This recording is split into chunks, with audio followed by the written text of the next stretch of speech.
Bueno, vamos a continuar la segunda parte. Nos quedamos en la obra, terminamos la obra Canto General, que como les contaba, me parece una obra muy ambiciosa y que hace de Neruda, vamos a poner por acá, hace de Neruda uno de los poetas más importantes ya de la poesía latinoamericana, ¿no? Le da ya esa dimensión que Neruda ya puede tener, ¿no? Hay muy pocos poetas que ya se pueden llamar poetas latinoamericanos. Hay muchos poetas localistas y yo creo que Neruda lo logra en ese poema. Ahora, la producción poética de Neruda no se acaba ahí. Neruda sigue escribiendo y eso de alguna forma eh, me escuchan, logran escuchar el audio o no.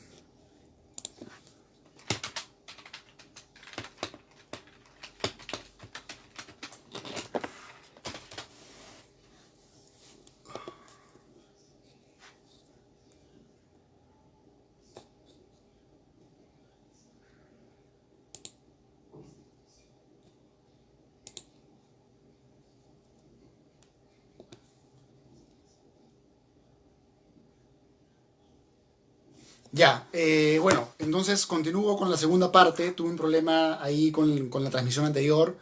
Así que esa es la segunda parte de la conferencia, del seminario dedicado pues a Pablo Neruda. Y les contaba en la anterior transmisión, hablábamos de sus primeros poemarios, hablábamos de toda su época cuando ya viaja pues a Europa, cuando ya conoce toda esa realidad y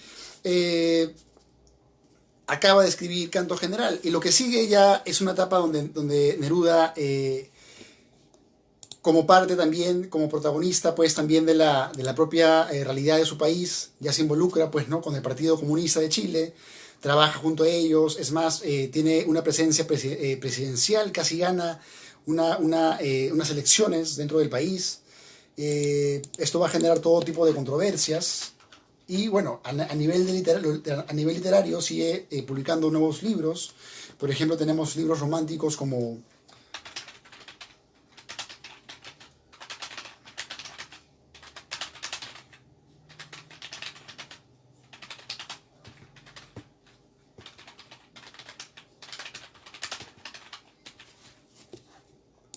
Y bueno, tiene toda tiene una etapa ya que vendría a ser una etapa que tiene, por ejemplo, la espada encendida, que tiene, por ejemplo, la barcarola, que tiene, por ejemplo, el famoso, este libro de los famosos 100 sonetos de amor, ¿no? Que ya es una etapa ya más explorativa y bueno, todo ese trabajo, este esfuerzo titánico de escribir su arte y de estar en un trabajo continuo de publicar y de mover, lo llevan finalmente al premio más importante de su carrera, ¿no? Que es el premio Nobel que lo gana en el 63, ¿no? Y quiero compartirles algunas partes de su discurso. Lo estaba leyendo justamente antes de dar esta charla y me parece muy interesante lo que Neruda comenta y lo que Neruda establece como poética. Hay muchas partes que me parecen subrayables y que permiten pues observar cómo él entendía su propio quehacer poético, ¿no? Eh, Acá Neruda en una parte de su discurso Nobel dice lo siguiente, ¿no? Se los voy a leer. Dice, el poeta no es un pequeño dios, no es un pequeño dios, no está asignado por un destino cabalístico superior al de quienes ejercen otros menesteres y oficios. A menudo expresé que el mejor poeta es el hombre que nos entrega el pan de cada día, el panadero más próximo, que no se cree Dios, él cumple su majestuosa y humilde faena de amasar, meter al horno, dorar y entregar el pan de cada día con una obligación comunitaria, ¿no? Y si el poeta llega a alcanzar esa sencilla conciencia, podrá también la sencilla conciencia convertirse en parte de una colosal artesanía, de una construcción simple o complicada, que es la construcción de la sociedad, la transformación de las condiciones que rodean al hombre, la entrega de la mercancía, pan, verdad, vino, sueños. Es es un Neruda que reflexiona sobre el papel cotidiano del artista, del poeta, ¿no? El poeta, Neruda nos dice, es una suerte de amasador de pan, ¿no? Es una suerte de panadero. Hay una analogía entre el pan, que vendría a serle, digamos, occidentalmente o típicamente la comida esencial, ¿no? Lo esencial que sería el pan, y el poema es otro tipo de alimento, ¿no? Es también, al final de cuentas, pensemos que la cultura la tenemos que digerir, ¿no?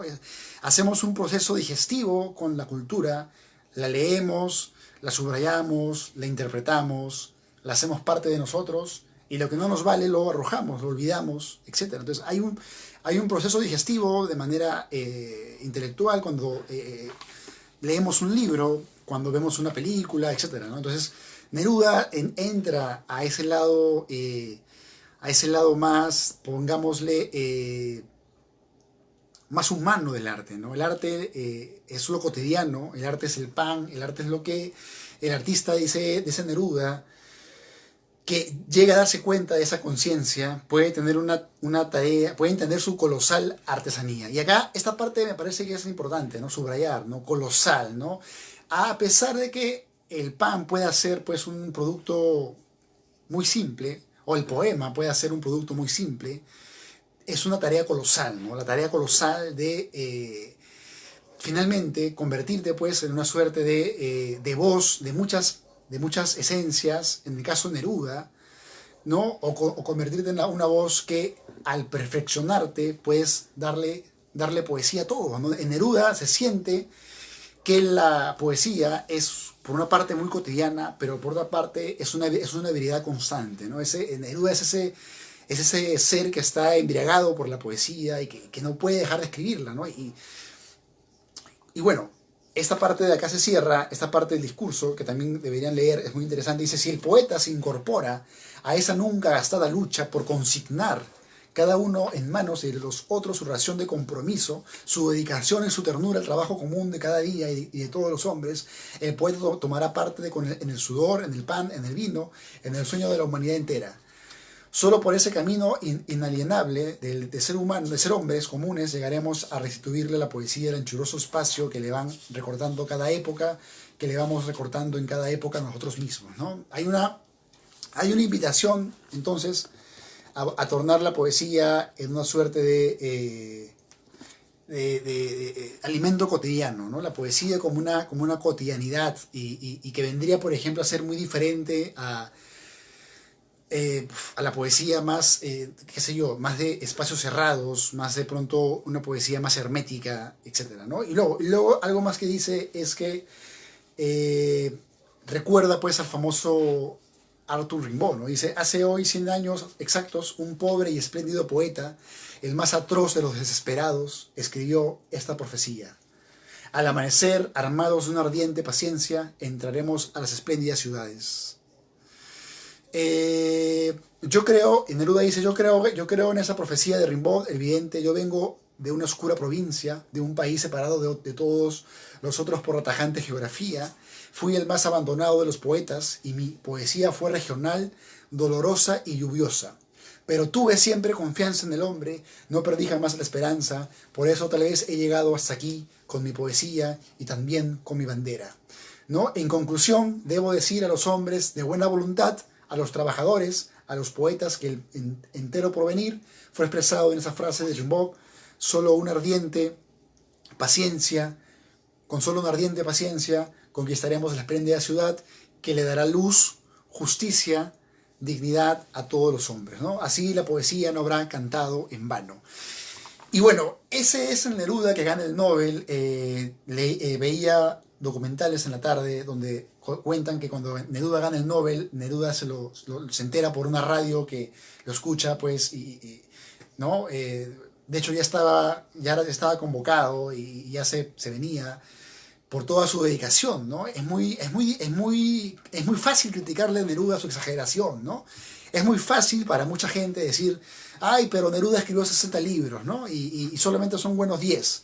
Pero yo digo, escribir 60 libros de poesía es una tarea fácil. Yo creo que no. Yo creo que no agotar tu caudal poético es tener ese don de la palabra y que no precisamente se encuentra en lo conciso o en lo perfecto. Neruda no busca crearte algo perfecto y conciso, te busca expresar la naturaleza, su movimiento, su imperfección, su belleza, y atrapar ese momento de la propia naturaleza y presencia que fue Neruda, ¿no? Algo también que ahora recuerdo, para ya ir cerrando este seminario, creo que ya vamos a entrar a la última parte, que es Odas Elementales, pero antes de entrar a Odas Elementales, yo recuerdo que cuando estuve en Trujillo, un amigo que es un músico que recorrió Europa, él me contaba que había conocido Rusia, una persona muy agradable, ¿no? Él me mostró su biblioteca y encontré ahí un tomo de Víctor Jara.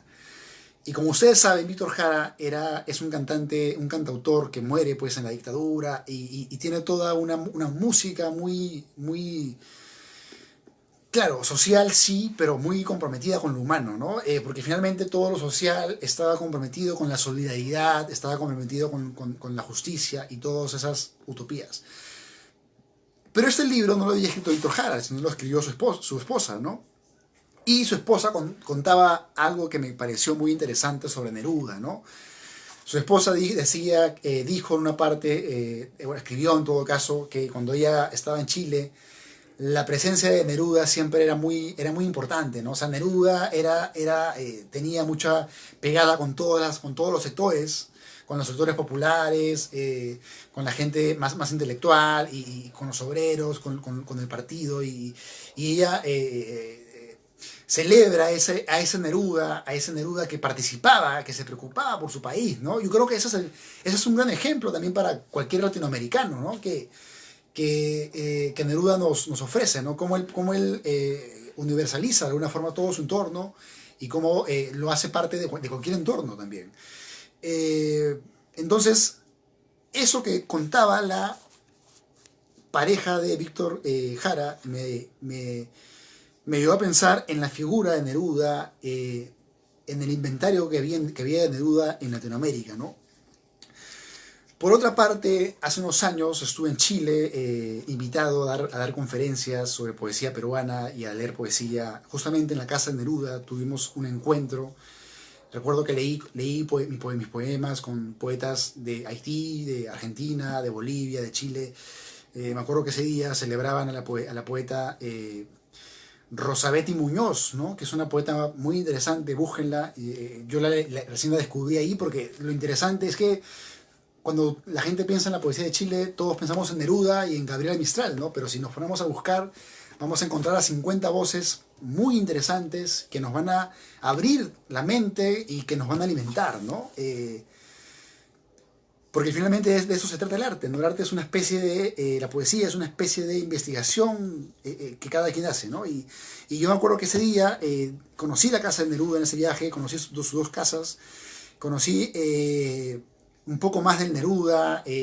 Neruda era, por ejemplo, le gustaba mucho coleccionar cosas.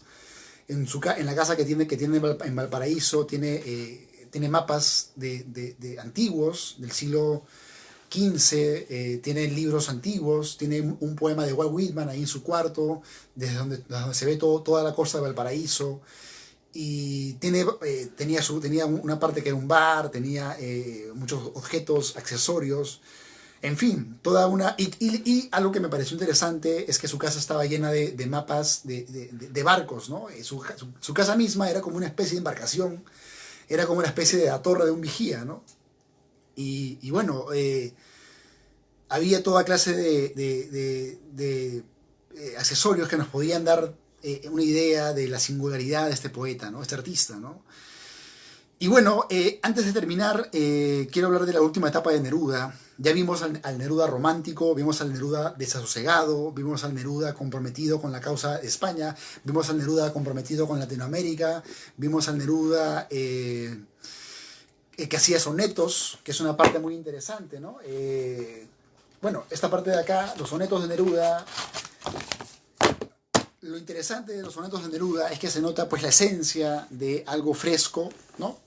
Generalmente yo creo que los poetas cuando hacen sonetos caen en el error de querer ponerle una solemnidad, ¿no? Que se piensa que deberían tener los sonetos, ¿no? Pero cuando tú lees a Juan de Mena, cuando tú lees a Garcilaso, al propio Quevedo, que también está por acá,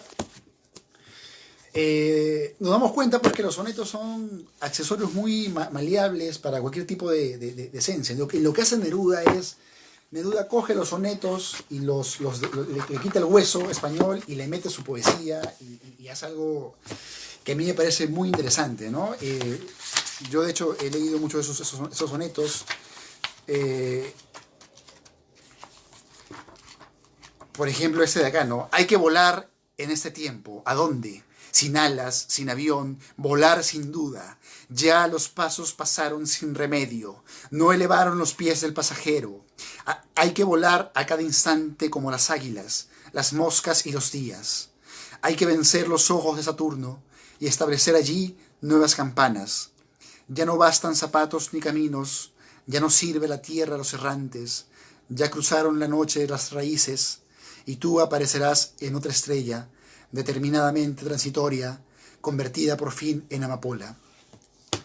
Es el Neruda romántico que le da todo este manojo de poemas a una de sus parejas, que es Matilde Urrutia, ¿no?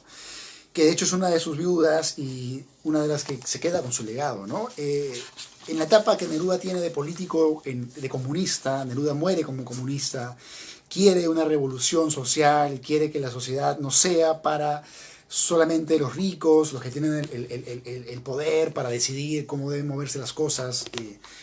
Quiere compartir esa algarabía de lo popular. Recibe muchos golpes del propio Estado, ¿no? Van a su casa, la desmantelan, le rompen sus cuadros. Cuando Neruda muere, por acá estaba leyendo, hay una idea de que supuestamente lo matan, ¿no? Hay una conspiración contra él. Para su propio funeral impiden que mucha gente se acerque pues, al velorio, que lo hacen justamente en Santiago, en la Chascona, que es la casa de Neruda en Santiago, justo en el centro de Santiago, donde justamente funciona una fundación, la Fundación Pablo Neruda actualmente, ¿no? Actualmente es un museo. Y bueno, toda esta actitud que tiene Neruda de postularse para la presidencia, ¿no? Se postula y de hecho pierde. Luego de esto ya estaba también por ahí Salvador Allende, que es otra figura que, como ustedes saben por historia, Allende es un presidente socialista que muere pues atrincherado en la casa mayor, en la casa central de gobierno de Chile, ¿no? El dictador Pinochet termina ahí la vida de este presidente. Y además hay un mensaje, ¿no? que Allende manda desde las últimas horas de su atrincheramiento, ¿no? Y bueno, entonces Neruda fallece, pero hay un libro más que quisiera comentarles, que es el libro de Odas Elementales, ¿no? Entonces pasamos de todos los Nerudas que hay, que son muy diversos, pasamos al Neruda de Odas Elementales, que es el Neruda que generalmente gusta más porque es un Neruda muy fácil de agradar, ¿no? Es un Neruda que ya le canta a cualquier objeto, ¿no? Que ya le canta, por ejemplo, hace oda al aceite, oda a la arena, oda al aroma, oda a la luna, a la lagartija, al jabón, al fuego, al diccionario. Ya cualquier tema para la mirada de Neruda ya es poética posible, ¿no? Si te dicen, no, que no se puede poetizar los calcetines, ¿no? ¿Quién va a poetizar sus calcetines? Y Neruda escribe este poema a los calcetines, ¿no? En la página 29, Neruda escribe lo siguiente, ¿no? Y que me parece muy interesante a nivel creativo, ¿no? Oda a los calcetines. Me trajo Maru Mori un par de calcetines que tejió con sus manos de pastora, 2 calcetines suaves como liebres. En ellos metí los pies como 2 estuches tejidos con hebras del crepúsculo y pellejo de ovejas. Violentos calcetines, mis pies fueron 2 pescados de lana, 2 largos tiburones, ¿no? 2 pescados de lana. Miren esas metáforas tan logradas, tan aparentemente sencillas, pero el poeta que ya vivió, escribió mucho, ¿no? Por una trenza de oro, 2 gigantescos mirlos, 2 cañones, mis pies fueron honrados de este modo por estos celestiales calcetines.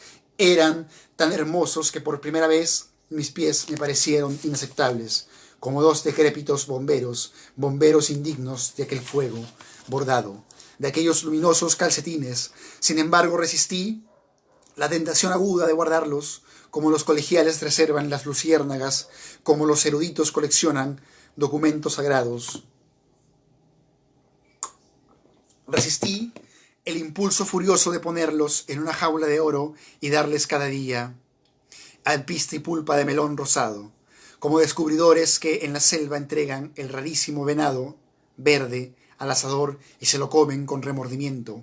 Estiré los pies y me enfundé los bellos calcetines y luego los zapatos. Y es esta la moral de mi oda. 2 veces es belleza la belleza, y lo que es bueno es doblemente bueno cuando se trata de 2 calcetines en lana en el invierno. Y bien, algo más que quiero leerles antes de terminar este breve homenaje que yo le hago a Neruda, que es un poeta que yo leo a menudo. Me gusta la fe, admiro la fe de Neruda. Yo creo que hacer 60 libros, que creo que es lo que escribió Neruda, doy este número por decir, porque en realidad creo que hizo más, y si sumamos sus inéditos y todo lo que luego sale de Neruda, ¿no? Porque Neruda lo siguen editando y siguen sacando libros de Neruda, ¿no? Hacer tantos libros, yo digo, hacer esta cantidad de libros es tener una gran fe en la poesía, ¿no? Es tener una gran actitud frente a la literatura, porque lo sencillo sería escribir un libro y luego dedicarte pues, a ganar plata y dedicarte a vivir, ¿no? Tranquilamente. Y bueno, ¿no? ¿Para qué hacerte tantos problemas? Pero yo creo que la gente que se hace problemas, la gente que no puede vivir con la vida cotidianamente y resignarse simplemente a eso, termina como Neruda, pues, llenando de libros la casa y llenando de libros la propia tradición poética. Y a pesar de que mucha gente lo critique por eso, yo creo que eso es un valor que mucha gente no reconoce, ¿no? El valor de la constancia creativa y de hacer toda una frondosidad, toda una vasta producción, una arquitectura vastísima, ¿no? Esa palabra que yo la uso para un poemario mío, arquitectura vastísima, que yo también la analizo como una especie de núcleo en los artistas que de alguna forma son como Neruda, ¿no? Neruda es como una especie de Shakespeare, es como una especie de qué sé yo, Quevedo, Valdelomar, Vallejo, no sé, Pessoa, o sea, poetas que de alguna forma no son inclasificables, ¿no? Y para terminar mi breve homenaje a este artista que admiro por su constancia, porque ahí donde la gente dice no escribas poesía, no sirve para nada, Neruda nos demuestra que la poesía es un valor, que la poesía es una fuerza para juntar las miradas. Y quiero terminar justamente leyendo el homenaje que le hace Neruda a Francisco de Quevedo, ¿no? Hace un homenaje muy interesante y no quiero dejar de mandar saludos a todos los amigos y amigas que me escuchan, no solamente en mi país, en el Perú, sino en todos los países que puedo llegar gracias al Facebook y a estos sistemas que ahora estamos usando, ¿no? Siempre he pensado, y les cuento, que debemos usar todas esas nuevas tecnologías para difundir arte, ¿no? Ya estamos cansados de difundir, pues, ¿no? Qué sé yo, solamente memes y cosas que no sirven para mucho, ¿no? Me interesa más difundir y no lo tengo ahora. Acá está. Es más importante, creo yo, difundir pues ideas, difundir pues literatura, ¿no? Y de alguna forma amplificar, ¿no? Esa mirada sobre el arte, ¿no? Y bueno, por acá hay un texto que me gustaría mucho leerles para cerrar esta noche, que ya son las 8:40 y me he pasado. Y quiero mandar un saludo grande a todos los poetas, sobre todo de todo el mundo, pero en especial a los de Latinoamérica, que son los que yo siento más cercanos porque en parte compartimos la misma necesidad de leer la tradición, de generar una literatura nueva. Y bueno, no encuentro el homenaje que hace Neruda a Quevedo, creo que está en el otro tomo.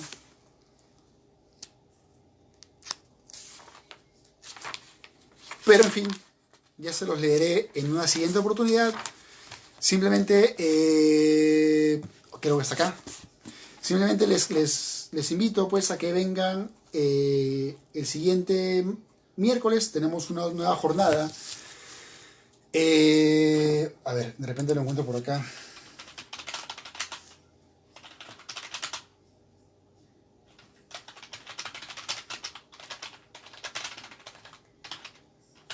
La siguiente jornada, el siguiente miércoles, vamos a dedicarle, acá está, el siguiente miércoles vamos a dedicarle una conferencia a César Vallejo. Así que invito a todos. Ahí está, acá está. Ya. Y esta parte que les voy a leer, bueno, les cuento que la siguiente semana voy a hacer una conferencia como la de hoy, pero dedicado pues a estudiar a César Vallejo, que así como nos empezamos con Chile, ahora vamos a ir con un poeta de mi país representativo, bueno, de todos los países en realidad, un poeta universal, que es César Vallejo. Y de la siguiente semana vamos a dedicarle de la siguiente que viene, la tercera semana de abril, o sea, el 21 de abril a Borges y el 28 de abril a Girondo, ¿no? Así que quiero terminar mi conferencia dedicada a Neruda leyéndoles este fragmento, que es un fragmento que me gusta demasiado, ya que Neruda nos hace ver cómo la poesía queda en la propia, en el propio humus, en la propia tierra de la humanidad, ¿no? Dice: en el fondo del pozo de la historia, como un agua más sonora y brillante, brillan los ojos de los poetas muertos. Tierra, pueblo y poesía son una misma entidad encadenada por subterráneos misterios. Tierra, pueblo y poesía son una misma entidad encadenada por subterráneos misterios. Cuando la tierra florece, el pueblo respira la libertad. Los poetas cantan y muestran el camino. Cuando la tiranía oscurece la tierra y castiga las espaldas del pueblo, antes que nada se busca la voz más alta y cae la cabeza de un poeta al fondo del pozo de la historia, ¿no? La figura de la tiranía, la figura del poder, ese poder que a veces no quiere que pensemos en otra cosa que no sea esa noticia enlatada que nos hace daño, esos pensamientos tóxicos que diariamente recibimos, ¿no? Y para Neruda, la voz del poeta cae, ¿no? Cae a la tierra, como cae un árbol. Sin embargo, al caer, este acto gravitatorio no es un acto vano, porque cae y vuelve, como dice Neruda: la tiranía corta la cabeza que canta, pero la voz en el fondo del pozo vuelve a los manantiales secretos de la tierra y desde la oscuridad sube por la boca del pueblo, ¿no? Y yo creo que esta es la gran metáfora del arte poético de Neruda y del arte de todos los tiempos, ¿no? De repente los poetas en su época no son queridos por su sociedad, son mancillados, no salen en la televisión, no tienen de repente esa fuerza o ese impacto social. Sin embargo, su voz cantante, ¿no? La voz que canta, ¿no? La voz que canta, la voz de los poetas, se pierde en el propio habitar del pueblo, y la gente del pueblo, la gente de cualquier parte, de cualquier pueblo, de cualquier lugar, los recogemos a los poetas muertos y los leemos, y en nosotros vuelve su música, y en nosotros regresa y recuperamos la altura y la belleza telúrica de su arte. Es decir, Neruda nos invita a pensar que este es un viaje al fondo del pozo de la historia. Nos dirigimos a un territorio oscurecido, a un camino en que las hojas de los árboles permanecen quemadas desde siglos y en que las interrogaciones se refieren a un infierno terrestre, arrastrados por la angustia humana. Y los poetas en esa angustia humana escriben y dejan sus obras para que, así como hoy día, hablemos de ellas en cualquier parte, mientras seamos humanos, mientras tengamos los libros para revertir la realidad, para reclamar la realidad que no sea lo que la realidad es y lo que la realidad nos obliga a ser, generalmente, sino para darle vuelta a esas miradas, para enriquecernos, porque ese fruto, que es el arte, cae y se transforma en una nueva energía, en una nueva vitamina, en una nueva materia viva, que es el arte, ¿no? Qué bello pensar que la poesía se escribe en cualquier siglo, pero se lee como algo fresco. Yo leo la poesía como si lo hubieran escrito ahorita mismo. Y por eso me importa, no porque es algo del pasado, sino porque es algo de mi presente. Y en ese presente la voz de Neruda, como la voz de muchos artistas, florece y vuelve a recobrar su propia materia y su propia belleza. Soy Julio Barco, somos Lenguaje Perú, y esta es la primera jornada dedicada a los poetas clásicos de Latinoamérica. Los invito a que me acompañen la siguiente semana a conversar de otro gran poeta que va a deslumbrarlos, de el gran César Abraham Vallejo Mendoza, poeta mayor de las letras universales. Conmigo será hasta una nueva oportunidad y no quiero cerrar esta noche sin invitarlos a que me acompañen el día viernes. El día viernes a las 9:30 hora peruana voy a dedicarle un programa al gran Charles Baudelaire por sus 200 años de nacimiento. Charles Baudelaire vamos a celebrar su nacimiento este viernes a las 9:30 de la noche. Así que invito a que todos se conecten en la misma plataforma y puedan conmigo escuchar esta transmisión que le vamos a dedicar el poeta Charles Baudelaire. Los 200 años de Charles Baudelaire en Facebook por Julio Barco este viernes a las 9:30. Si quieren saber más de mi poesía, más de mi obra, no dejen de buscar mi arte en Google, en Internet y en todos los espacios virtuales. Nos vemos.